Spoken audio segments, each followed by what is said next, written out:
Joker ये movie 2019 में release हुई, जो कि एक फिक्शनल कैरेक्टर जोकर की अर्ली लाइफ पर मबनी है।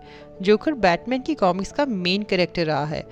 इस मूवी में जोकर की लाइफ की मिजरीज दिखाई गई हैं कि किस तरह वो एक नॉर्मल डरे हुए इंसान से बेडर और शातिर क्रिमिनल बन जाता है। कहानी ऑर्थर की स्ट्रगलिंग लाइफ से स्टार्ट होती है। जिस सिटी में वो रहता है वहाँ अमीर और गरीब का कॉन्फ्लिक्ट चल रहा होता है। अमीर लोग गरीबों के साथ अच्छा बर्ताव नहीं करते, उन्हें हर फील्ड में डिस्क्रिमिनेट किया जाता है। ऑर्थर भी बहुत गरीब होता है, वो अपनी माँ के साथ रहता है। उसे कॉमेडी करना बहुत पसंद होता है और वो चाहता है कि एक दिन वो बहुत बड़ा कॉमेडियन बने। वो एक कॉमेडी शो की टीवी होस्ट से बहुत इंस्पायर्ड होता है और उसको अपना आइडियल मानता है। वो चाहता था कि एक दिन वो भी उसके साथ स्टेज पे खड़ा हो और वो भी लोगों को उसके साथ मिलकर हंसाए। ऑर्थर जोकर बनकर कंपनी के लिए काम करता है। एक दिन वो किसी कंपनी का साइन बोर्ड एडवर्टाइज कर रहा होता है तो वहाँ कुछ शरारती बच्चे उसको तंग करते हैं। वो उसका साइन बोर्ड लेकर भाग जाते हैं। ऑर्थर उन्हें फॉलो करता है।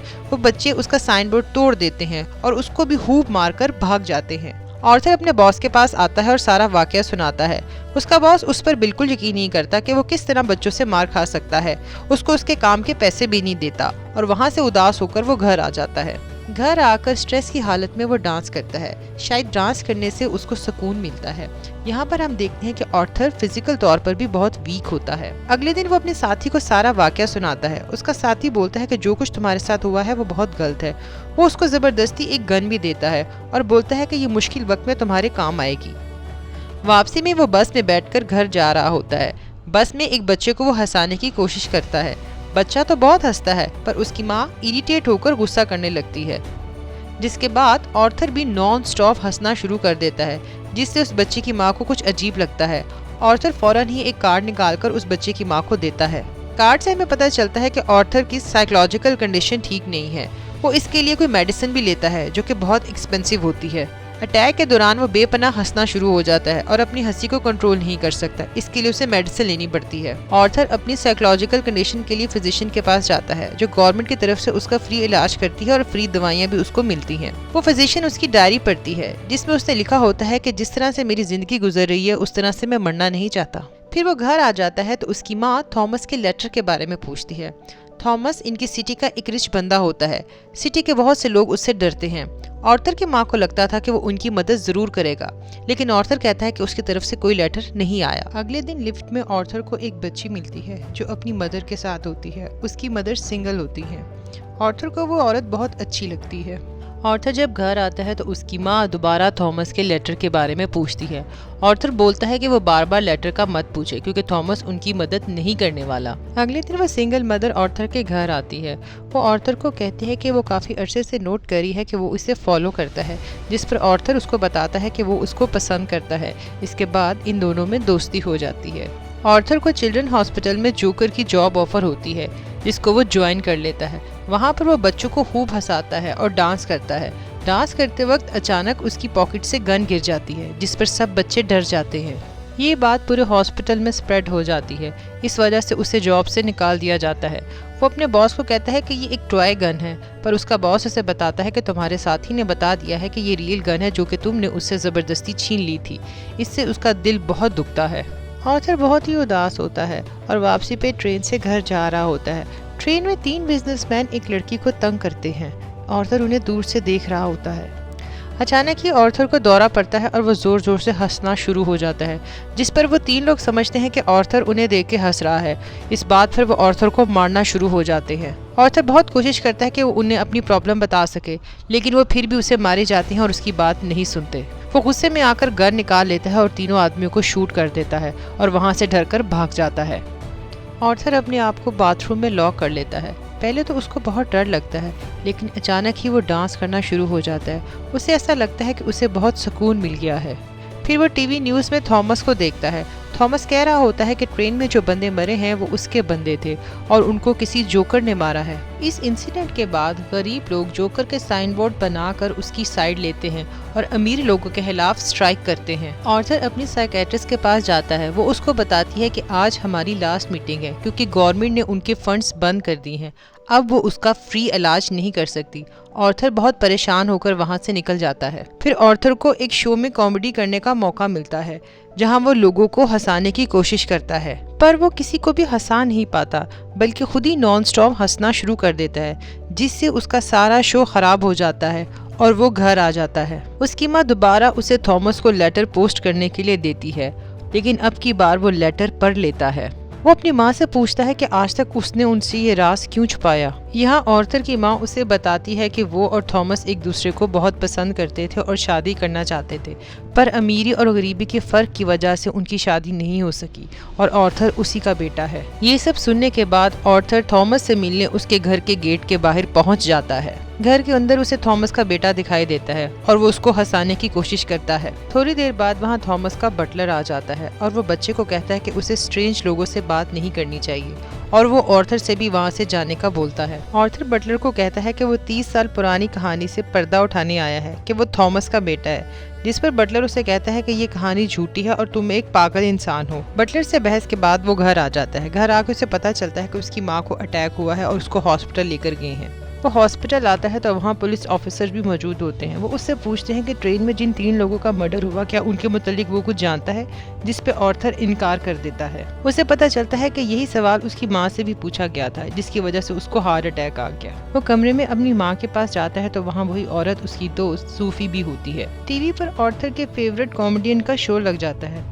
ऑर्थर बहुत खुशी के साथ उसका शो देखना शुरू हो जाता है। टीवी में होस्ट ऑर्थर ही का शो दिखा रहा होता है जो कि उसने खराब किया होता है।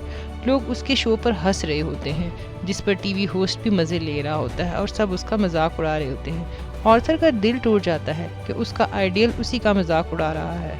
वो न्यूज़ में ये भी देखता है कि शहर के हालात काफ़ी ख़राब हो रहे हैं। लोग जोकर का मास्क पहनकर स्ट्राइक कर रहे हैं। इस बात पर वो काफी खुश भी होता है कि पहली बार उसके काम को तारीफ मिल रही है। एक दिन थिएटर के बाहर लोग प्रोटेस्ट कर रहे होते हैं। काफी अमीर लोग वहाँ पर फिल्म देखने आए होते हैं। ऑर्थर भी वहाँ थॉमस से मिलने चला जाता है। पुलिस भी वहाँ पे मौजूद होती है ताकि स्ट्राइक को कंट्रोल कर सके। इसी दौरान वहाँ पर झगड़ा होकर हलचल मच जाती है। ऑर्थर इस मौके का फायदा उठाता है और थिएटर के अंदर चला जाता है। थिएटर के वॉशरूम में वो थॉमस से मिलता है और बहुत पोलाइटली बात करता है और उसे कहता है कि मेरी माँ ने मुझे बताया है कि मैं आपका बेटा हूँ। थॉमस पहले तो इनकार करता है, फिर वो ऑर्थर को बताता है कि उसकी माँ पेनी उनके घर काम करती थी। वो एक पागल औरत थी। बहुत अरसा उसकी बीमारी का इलाज भी चला, बल्कि ऑर्थर भी उसका सगा बेटा नहीं है, वो एक अडॉप्टेड सन है।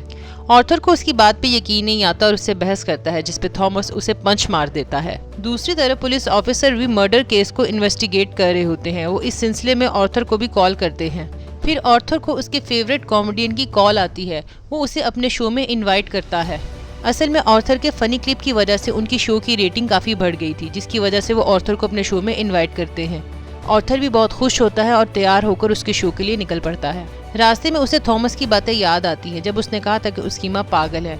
वो शो में जाने से पहले मेंटल हॉस्पिटल की तरफ चल पड़ता है। इस हॉस्पिटल में बहुत अरसा पहले उसकी माँ का इलाज होता था।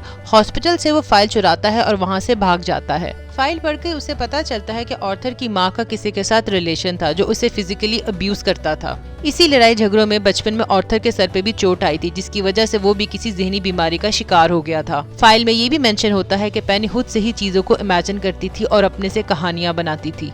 ये सब पढ़ के वो बहुत परेशान हो जाता है और अपनी दोस्त सूफिया से मिलने उसके घर जाता है। यहाँ पर सूफिया उससे मिलने से इनकार करती है और लाताल्लुकी का इजहार करती है, जिस पर हमें पता चलता है कि सूफिया उसकी कभी दोस्त थी ही नहीं। आज तक जितने भी मूवमेंट उसने सूफिया के साथ गुजारे वो सब के सब उसकी एक इमेजिनेशन थे। उसे कुछ समझ नहीं आता कि उसके साथ क्या हो रहा है। इसी गुस्से की हालत में वो अपनी माँ के पास हॉस्पिटल जाता है और वहाँ जाकर वो अपनी माँ का मर्डर कर देता है। फिर वो घर आ जाता है और शीशे के सामने बैठकर अपनी माँ की तस्वीर देख रहा होता है। तस्वीर पलटता है तो उसके पीछे थॉमस का मैसेज लिखा होता है कि तुम्हारी स्माइल मुझे बहुत पसंद है। यहाँ उसको एहसास होता है कि उसकी माँ ने कभी उससे झूठ नहीं बोला था। फिर ऑर्थर बहुत ही परेशान होकर अपना मेकअप स्टार्ट कर देता है। वो बहुत ही उदास होता है। वो परेशान होता है कि उसकी ज़िंदगी में क्या सच है क्या झूठ है, उसे बिल्कुल भी समझ नहीं आ रहा। वो कब हकीकत में होता है या कब अपनी ज़हनी सोच में, इसका डिफरेंस उसे नहीं हो पाता। इसी दौरान उसका दोस्त उससे मिलने आता है और वो उसकी माँ के मर्डर के मुतालिक पूछता है। गुस्से में आकर वो अपने दोस्त को भी मार देता है और फिर तैयार होकर शो के लिए निकल पड़ता है। रास्ते में पुलिस ऑफिसर भी केस की इन्वेस्टिगेशन के लिए उसको फॉलो कर रहे होते हैं, लेकिन ऑर्थर को किसी की परवाह नहीं होती। वो मस्ती से भरपूर डांस करता हुआ जा रहा होता है। पुलिस ऑफिसर ट्रेन में भी उसको फॉलो करते हैं, लेकिन ट्रेन में सब लोगों ने जोकर के मास्क पहने होते हैं, जिस पर वो कंफ्यूज हो जाते हैं। ऑर्थर इस बात का फायदा उठाकर वहां से भाग जाता है। फिर ऑर्थर अपने फेवरेट कॉमेडियन शो के होस्ट में पहुंच जाता है। फिर शो में होस्ट ऑर्थर से पूछता है कि तुम क्लाउन बनकर यहाँ क्यों आए हो। ऑर्थर कहता है कि मैं हमेशा खुश रहना चाहता था और लोगों में खुशियाँ बांटना चाहता हूँ। लोगों ने मुझे ऐसे ही पसंद किया तो मैं ऐसे ही आ गया। ये शो लाइव चल रहा होता है। वो बताता है कि ट्रेन में 3 लोगों का मर्डर उसी ने किया है। वो कहता है गरीब कितने मरते हैं पर किसी ने नोटिस नहीं किया, पर जब मैंने अमीर लोगों को मारा तो इतना शोर क्यों हुआ। क्या इंसान बराबर नहीं है? क्या अमीर में कोई खास बात होती है? सोसाइटी सिर्फ अपना ही फायदा क्यों सोचती है? वो कहता है कि आज शो में भी मुझे इसलिए नहीं बुलाया गया क्योंकि मेरे में कोई टैलेंट है, बल्कि मेरी वजह से इस शो की रेटिंग ज्यादा हुई, इसलिए ये दोबारा मुझसे रेटिंग हासिल करना चाहते हैं। शो का होस्ट बोलता है कि ऐसी कोई बात नहीं है, जिस पर ऑर्थर को गुस्सा आता है और बोलता है कि तुम झूठ बोल रहे हो। वो अपनी गन निकालकर सबके सामने इसको शूट कर देता है। लोग घबरा जाते हैं और बाहर निकल जाते हैं, पर ऑर्थर अपनी जगह पर बैठा रहता है। वो बहुत कॉन्फिडेंट नजर आता है। वो ऐसा लगता है कि उसे किसी बात का डर ही नहीं है। पुलिस ऑर्थर को पकड़ के गाड़ी में ले जा रही होती है। वो रास्ते में देखता है कि बहुत से लोग मास्क पहनकर उसको सपोर्ट कर रहे हैं, जिस पर वो बहुत खुश होता है। फिर कुछ प्रोटेस्टर एम्बुलेंस में बैठकर पुलिस कार को हिट कर देते हैं, जिसकी वजह से कार क्रैश हो जाती है और उसमें से ऑर्थर बाहर आ जाता है। अब ऑर्थर भी जोकर बनकर लोगों के साथ शामिल हो जाता है और कार पर खड़ा हो जाता है। लोग इसे देखकर चीयर करते हैं। उसके मुंह और नाक से काफी खून निकल रहा होता है।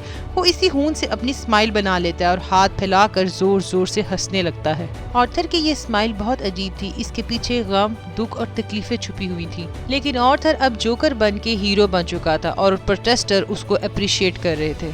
दूसरी तरफ थॉमस अपनी बीवी और बेटे ब्रूस को प्रोटेस्टर से बचा रहा होता है, पर अचानक साइड पे खड़ा आदमी जोकर का मास्क पहनकर उसे और उसकी बीवी को शूट कर देता है। ये सब कुछ ब्रूस देखता है और खौफजदा हो जाता है। इसके बाद हम मूवी का एंडिंग सीन देखते हैं, जिसमें ऑर्थर अपनी साइकियाट्रिस्ट के पास बैठा हुआ होता है और जोर जोर से हंस रहा होता है। उसके साइकियाट्रिस्ट पूछती है कि तुम बिला वजह क्यों हंस रहे हो। ऑर्थर कहता है कि आप मेरी फीलिंग को नहीं समझ पाएंगी, और वो ये कहकर बाहर निकल जाता है। उसके जूतों पर खून लगा होता है। ऑर्थर अब एक आम इंसान से सिटी का सबसे बड़ा क्रिमिनल बन चुका है। जिंदगी में बहुत से लोगों को दुखों और तकलीफों से गुजरना पड़ता है। बहुत से लोग इससे सबक लेकर अपने आने वाले कल को बेहतर बनाते हैं, पर कुछ लोग ऐसे भी होते हैं जो ये सब बर्दाश्त करने की सलाहियत नहीं रखते और जिंदगी में दूसरों को भी वही अजियत देकर सेटिस्फाई फील करते हैं। यानी कि कोई बुरा तब तक बुरा नहीं बनता जब तक इसके साथ बुरा किया ना जाए।